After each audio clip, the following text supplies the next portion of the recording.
like I said, to control the fight. So maybe they can control it enough to dissuade VGN from trying to take the dragon, and maybe they'll have to back off. So I don't think that Adelaide Alpha have any secure dragon control at all, but they may be able to push VGN off. But that's the very best that they're going to be able to do, at least in the first dragons anyway. Well, the first dragon, if VGN chooses to take it early, will be before level 6. So the only real CC is maybe from Irelia and maybe from Ari. That's really it. The first dragon, if VGN chooses to take it early, should probably go over to them. After that, it really will be explosive to watch the fights around it. Absolutely, and of course we are loading in. We're finally into the rift actually, and we are in a pause.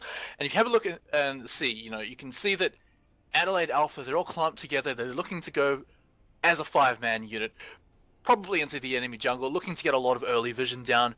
And that's something we haven't talked about, is lane swaps. And when you're an Ashe Nautilus lane, you're probably not looking at going against any lane that involves a Lucian at all. So the opportunity for a lane swap's there for Adelaide Alpha, but to do that effectively, of course, they need to go ahead and get vision.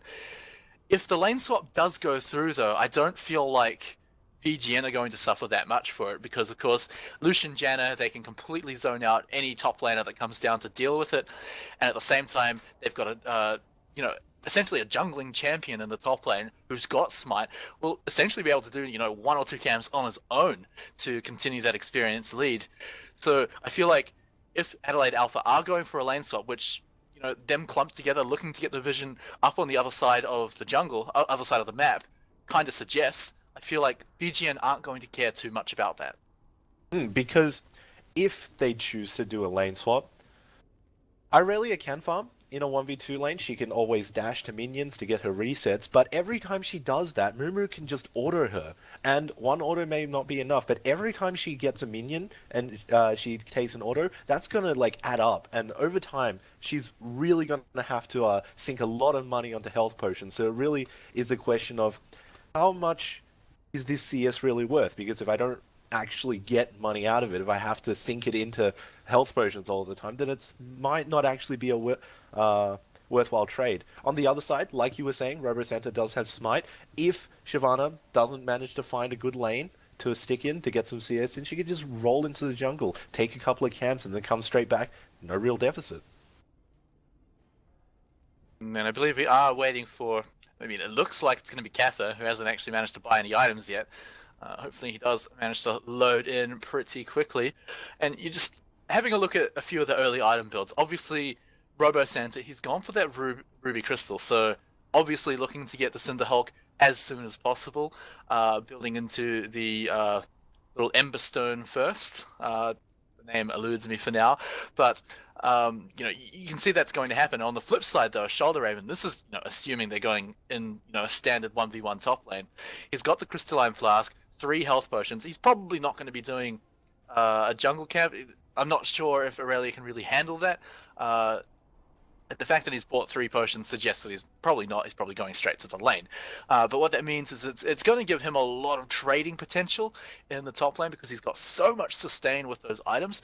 So he's going to have to make use of that, especially in the early phase when Robo Santa, he's essentially a summoner spell down. That Smite doesn't really count for anything. So until you grab the Cinder Hulk item. So Shoulder Raven's really going to be looking for the trades if he does end up in that 1v1 lane. With Shoulder Raven, in the past, and by the past I mean in yesterday in this tournament, some of the time he actually did start on jungle camps on Aurelia. So that's quite strange, because I've never really seen that happen before. A level. Hang on, they may have caught Liberty here. He does have his flash, but the Ignite's gone out onto Shoulder Raven, throwing out his flash too. One more Ignite tick, and it's not going to be enough. Liberty gets out with the skin of his teeth, and even burning more summoner spells than he actually used. So while they do lose a bit of a positional advantage here, the fact that Adelaide Alpha moved as a 5-man unit said there's free territory to be gained for VGN in the other side of the map. So all things considered, advantage over to VGN, which is just not expected at all there. VGN definitely has the advantage here. I don't really think I need to elaborate too much on the fact that Cho'Gath used his flash in return for a flash and an ignite from a Leary. What that means is that both Liberty on Cho'Gath for VGN and also Shoulder Raven on Aurelia for Adelaide Alpha need to play super safe because they are two champions who don't have innate escapes. If they get ganked early, because both junglers on either side know that the other ones don't have flash, then if they're in a bad position, if they're even just in the center of lane, that could potentially spell out death. Seeing a bit of an interesting play here by Liberty. He's looking to, steal the red buff. Does have vision on it, but has to dodge out a lot of trouble from Nadeko there. Didn't actually have vision on the red buff itself, but knew that what was going on. So really looking to try and play a little bit of shenanigans, but fortunately for Adelaide Alpha, they were completely onto it. They did have to leave their bot lane up there to help out though, just as a bit of security, so they're definitely going to lose the level 2 race down here. So they're not going to get level 2, but I think that's fine, because overall, Lucian does take a little bit of time to scale up. His piercing light doesn't actually do that much damage. It doesn't actually scale that hard. You actually need to put points into it. So at level 1, it's not going to do too much. I think Ash can... Oh, actually, they get to level 2. Yeah, you can already see a lot of trouble, but however, the main trouble is going to be for Liberty in that mid lane. Like you said, no flash, no safety at all. First blood going straight over to Nadeko on Adelaide Alpha. That's exactly what we were talking about.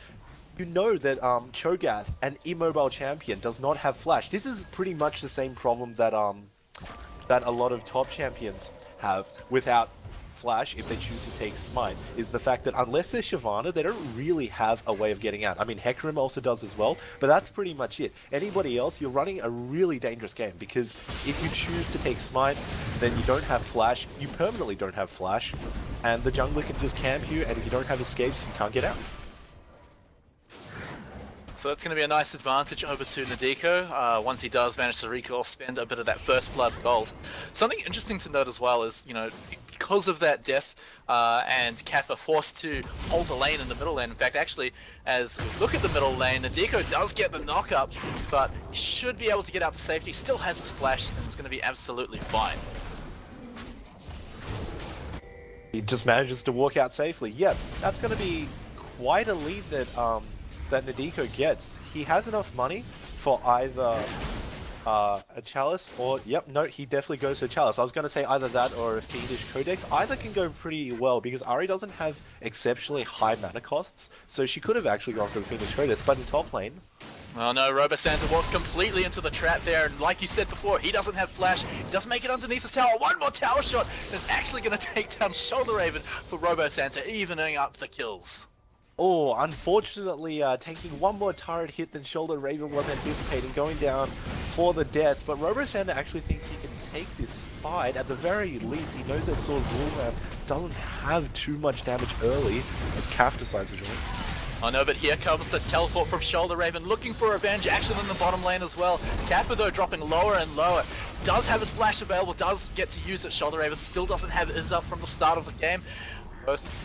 Both lanes are going to be able to get out completely to safety. So it's quite lucky he managed to disengage that. Had to blow a flash from Kafa. That's going to impact his ganking somewhat. Obviously, Rek'Sai does have a gap closer with the tunnels, but compared to other gap closers, it's pretty slow.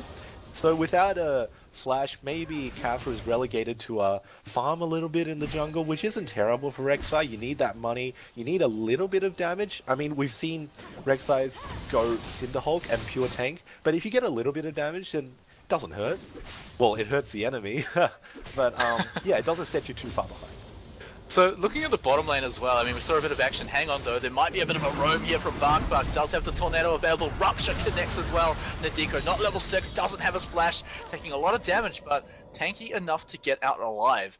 Now, before I got into that fight, the bottom lane, you have a look at it. Pinox, quite far behind in CS, and he actually chose to go for an Avarice Blade, whereas you look at Mumu, he's managed to go back, pick up a pickaxe, and he's going to be so happy with the trading potential that Lucian already has the advantage in, but as we're talking about that, Kafa's actually taking a sneaky dragon. Oh wow, nobody knows about this. There's absolutely no vision. You wouldn't really assume it.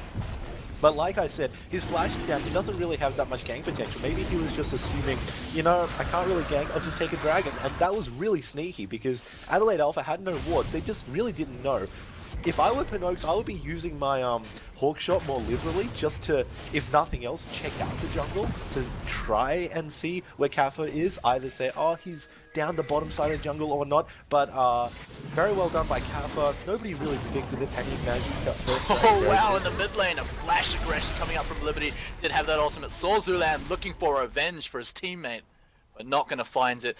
Now there's a kill lead and a gold lead, dragon lead over to VGN.GIGA. Yeah, that's just going to be a really strong lead that they've accrued for themselves. Ooh, mid lane, a little bit of a trade. No, yeah, there's nothing really to say about this. Liberty thinks that he can fight this, maybe?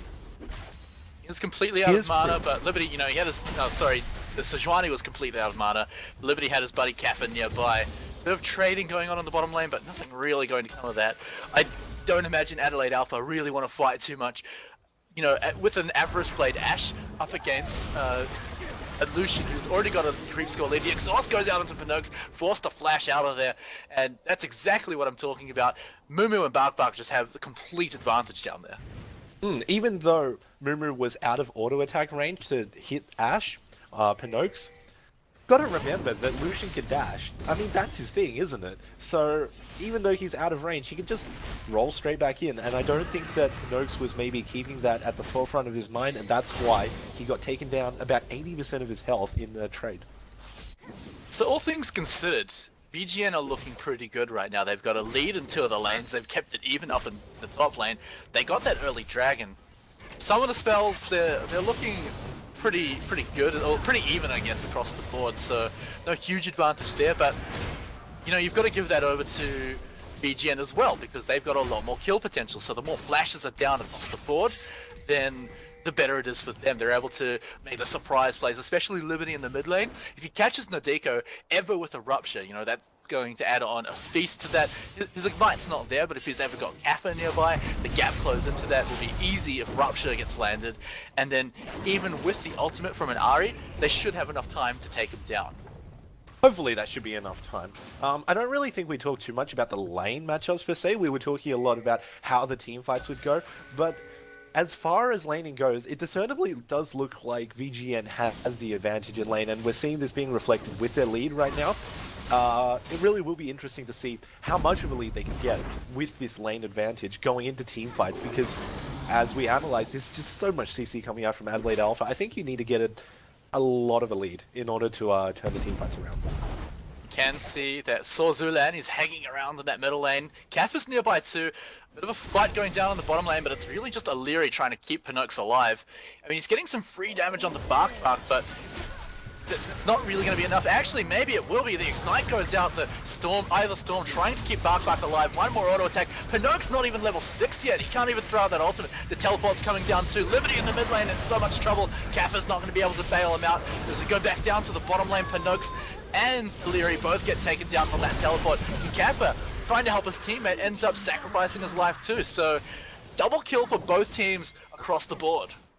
That was a really nice teleport down to the bottom side from Robo Santa. Shoulder Raven had teleport, but he only uses it now, and I think that's maybe not the right decision going in 3v1. Does manage to dash out.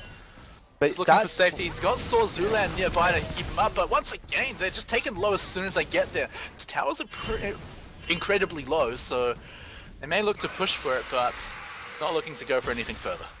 In mid lane, Saw Zulan didn't have to use a Glacial Priv in order to secure that double kill. Very nicely done, but coming down to the bottom side to help, didn't have that. Luckily, his presence alone managed to push VGN off the turret, so they managed to save it. And in any other case, you know, VGN would have been able to take the dragon off that. But, of course, they managed to solo pick it up by Kaffa earlier on. It is, of course, spawning in just over 1.5 minutes. And this is still the phase of the game where VGN have an advantage. Oh no, Saw Zulan. There's no flash available just yet for Liberty, so he's not going to be able to flash over for a bit of a feast there. But going back to my point, you know, this is still the great time for VGN. Even though it was that double kill in mid lane, they're still looking great for the mid-game team fights around the dragon. And they should be looking pretty good to just pick up the second one. I mean, look at the damage coming on the Pinox right now. He's dropped incredibly low, forced to throw out a defensive ECA. And he's going to dodge most of the culling damage here. Only a few more attacks from Mumu. He's looking pretty keen though. Dashes in for the piercing light and picks up the kill. Wow, that was a 1v1, and that really does reflect in bottom lane the advantage that we have. Like we were saying, VGN has the lane advantage. Lucian wins a lot of lanes. Even though he was nerfed, he still does a lot of damage. And with that snowball, he's got a BF sword and a pickaxe. That just helped him so much into an Avarice Blade and pickaxe. That's a full BF sword worth of damage over them. And it was just reflected in that, just then. And as both teams converge a little bit on the mid lane, sending both the junglers and the supports on to help out, we are having the dragons spawning up in 25 seconds, and Sorzulan thinks he's found the kill, gets the Glacial Prison onto Bark, but remember, Jan is a champion that can disengage, doesn't have Monsoon, doesn't have Flash, only has Exhaust. He should be dead meat here, even with that Eye of the Storm. Making them work for it though, but eventually it does go down. That's a little bit deep for Bark. I think he was trying to get a little bit of vision right as Dragon spawned, and unfortunately he was caught out because the members of Adelaide Alpha were in their bottom side, everybody except for Shoulder Raven, so they managed to catch him out. I think that this Dragon might actually be in favor of Adelaide Alpha just because of Bark being caught out here. The vision's definitely in their favor. Yeah, at this point VGN should just be looking to trade something else, maybe push in that mid lane tower a little bit, get a bit of free farm onto Mumu. And Kaffa, you know, he's looking like he wants the contest. He does get hit by the charm. The Enchanted Crystal Arrow follows Illyri, locking him up even further. The Dragon eventually goes over to VGN, actually, as Liberty flashes in for the Feast Steal. Does pick up the kill there. And the team fight continues though. Double knockup with the Rupture. Liberty going in for more and more damage. Mumu's here to pick up the kills, but the Spirit Dash is not going to be enough as Ignite ticks away, picks up the kill. Sorzulan out of mana, out of hope here as another Rupture connects. Liberty hopefully has the damage. The Feast seconds away from coming back up, but it's not even going to be needed as Mumu auto attacks in for the final kill, and that should be enough. Just kidding, Pinox, he's going to take almost every hit from the culling there, forced to flash out, the heal is going to keep him alive. That was quick reflexes from Pinox, but well played to Mumu and any... actually... Bark manages to come in and secure that kill. Wow, very nicely played by Bark. As I was saying, Mumu really does know the ins and outs of this champion. It does look like that he's a real huge fan of Lucian. He knows exactly how far he can go. Very well played to him. Pinox had to use the heal and did not survive in the end, so that's going to be an important summoner down in the near future.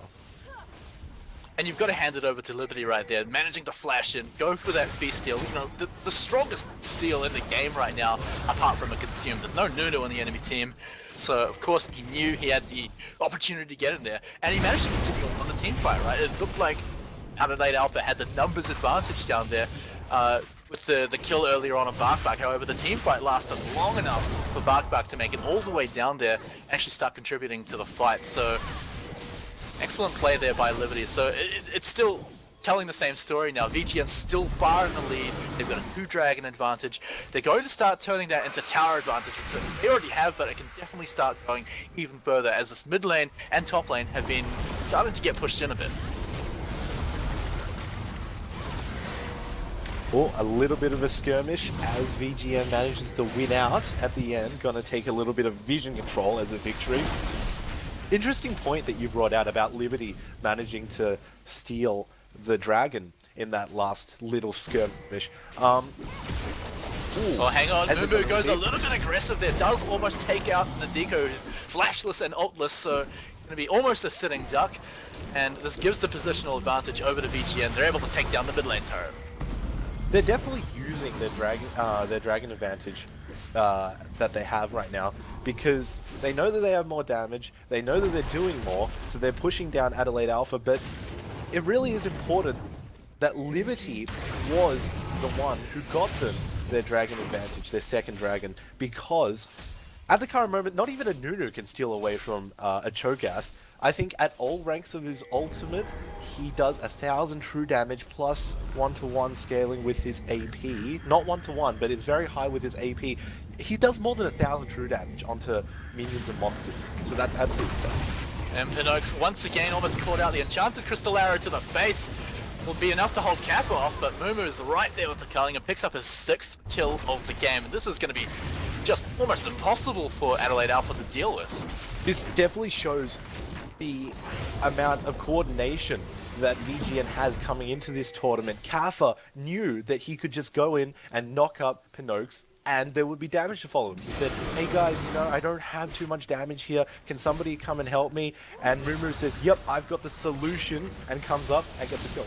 Oh, the solution. In any case, a bit of a fight in the mid lane here, but the disengaged power from VGN's there, and Adelaide Alpha have to respect that. They know that they can't go in too hard. The ultimate's now down from Nadiko, so he's got to play just so much safer than he normally has to. And, you know, the ultimate's not on a huge cooldown, but while it's down, there's just that window of opportunity for VGN to just pick up on, because they know they've got the mid-game power spike. They're already ahead. Now they're looking for another fight as Kaffa goes in for the blue steal, and Robosanta dives straight in. I think this is his first fight of the game, actually, and the Glacial Prison does lock up 3 members of VGN, but Mumu has arrived to the party. He's taken down Sorzulan, and the Feast locks up the Leary, and a double kill over to Lucian. Shoulder Raven trying to get out of here with his life.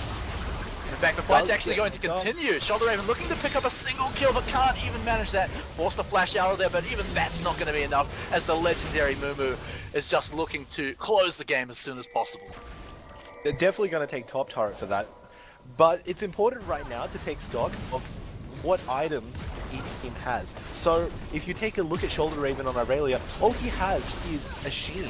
That's not going to really help at all. I mean, it's going to proc off your dash, and maybe if you wait for your Equilibrium strike long enough, you'll get a second proc. It's not really going to help in team fights compared to a challenging Smite and a Cinderhog that Robosanta already has built on him. Taking a look at mid lane right now, you have Nadiko with an Athenes. That's pretty much it. Whereas on the other side, I think Liberty should be going back pretty soon to finish off his Abyssal Scepter, it looks like. Yeah, and does pick it up. Yep, in ABC position. No, as Dragon's about to spawn in 30 seconds, and earlier on during Champion Select, looking at the compositions, we said that Adelaide Alpha, you know, once the later Dragons start to come out, they should have enough team fighting potential to start contesting the Dragons properly. However, you look at the stage right now, 10,000 gold lead for VGN, and already Nadiko just gets destroyed as Cho'Gath flashes in for the Feast, and he's looking for more. He is dropping lower, so he is going to have to get out of there. Shoulder Raven looking for blood, but Kappa's in the middle of his team. Robosander's arrived. Bark looking to find the perfect monsoon. It's actually up in a few seconds, but Mumu's arrived to the party, and we all know how this is going to end. Takes out Illyri. Robosander picks up a few kills as well, actually getting a double kill, and Sorzulan, the lone member of his team, fleeing for absolute life as VGN are looking to pick up even more turrets.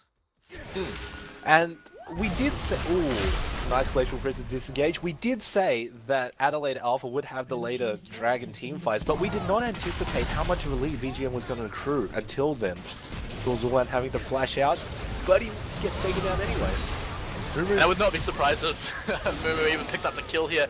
Actually, though, it's going to be Nadiko picking up a much-needed double kill. And you can see, you know, in response to this, VGN, they're just looking for a bit of jungle farming, I guess, which is going to be, you know, deny gold from Adelaide Alpha, but it's also allowing them to, you know, the ability to walk into the enemy jungle, start laying down some wards as the next dragon's going to come up. And even with that double kill in the top lane, there's no way that Adelaide Alpha can contest this. Feast is down for Liberty, but I don't even think he needs it at the moment because they've just got so much control over Dragon right now. I don't think anybody can get into the pit. Sorzulan is nowhere nearby. They don't have a smite. That was close. That was Robosanta's smite a little bit early, and you could see Transcendent Blades tickling the Dragon, maybe looking for a bit of a steal, but it's going to be a sigh of relief from VGN as they do manage to pick up Dragon number 3. Dragon number 3 is movement speed, and that's going to be so crucial on maybe Liberty, who doesn't have any gap closers, and also on Robosanta and on Shyvana, because Shyvana does have burnout, but she doesn't have any dashes once she uses Dragon's Descent, so that's really going to help him stick to his targets. I think the main story that we've got to look at here is just the difference in the marksman. We might see a fight break out any second, but the difference in the marksman, Mumu is 11 kills, he's level 12. Noakes, not a single kill or assist, 60 CS behind, and he's 3 levels behind Mumu as well. Luckily, he's on a champion that doesn't matter too much, not because he does still have the ultimate, but the fight's breaking out. Illyri gets locked up, does take a huge amount of damage, manages to get out. RoboSander still has that ultimate. Dragon's Descent does get actually interrupted there. Liberty looking to put down the damage. Shoulder Raven looking to go on the back line, but it's not going to be enough. Rupture not going to pick up the kill as the Spirit Rush is going to be enough, but the Ignite ticks away, picks up the kill, and doesn't even matter what the rest of the fight is going to happen as the surrender comes out. A surrender in the quarterfinals, 21 minutes in. What a lead VGN had. A surrender is definitely not what we expected coming into here, but that was just such